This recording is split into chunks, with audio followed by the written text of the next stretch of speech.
Do you ever wonder how you can keep chips fresher for longer? So, I know in one video you should watch, I showed you a cool little gadget that I had where you can seal them up and they don't, you know, it's really easy to use. But this is another option. Now, before I go into too much detail, it does not work on every type of bag, but it does work on most chip bags. The like marshmallow bags, I don't think it works too good on that. I think I almost made s'mores by accident. Anyways, that's a whole story for a whole nother day. Okay, so this little gadget, it actually does two different things. One is it has a blade in it that you can use to open your chips. So you just push the little button up and there's your little blade. It's really sharp. So the other thing that it does is I guess it melts it almost like a flat iron for your chips, chip bag. So you don't want straight tortilla chips. You don't want your Fritos to be straight instead of curly.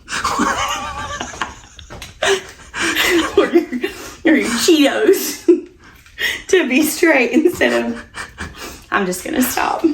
What it does, that you can push it up like this and the plastic covers this and it keeps it from, there's another piece right here, so it keeps it from touching. So if you just push it together like this, it doesn't just burn, it doesn't work. But when you need to use it, you just slide this back just a little bit, and then nothing works when you're on camera, you know. Then you get your chips.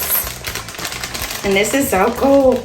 So then you just squeeze it together, just like you would a flat iron. And then you go across. And I always have to do this little corner because I can't start on the very edge. So anyways, you just, okay. And now, check it out. I'm so glad that didn't fall up. I saw like a little piece come out though. It's okay, so there's one little bitty hole that I didn't get right there in the middle. But if that happens, you just get your little thing and you go right back over that little spot. I think my hands are too short sometimes. Okay, anyways, now it's closed. So now it's as if it was sealed at the store kind of concept. So it keeps them fresher for longer instead of having a half open bag that somebody wrinkled together and tried to put in the cabinet, and then you go to eat nachos and you end up chewing on it for 5 hours because they're stale. That probably doesn't happen to people.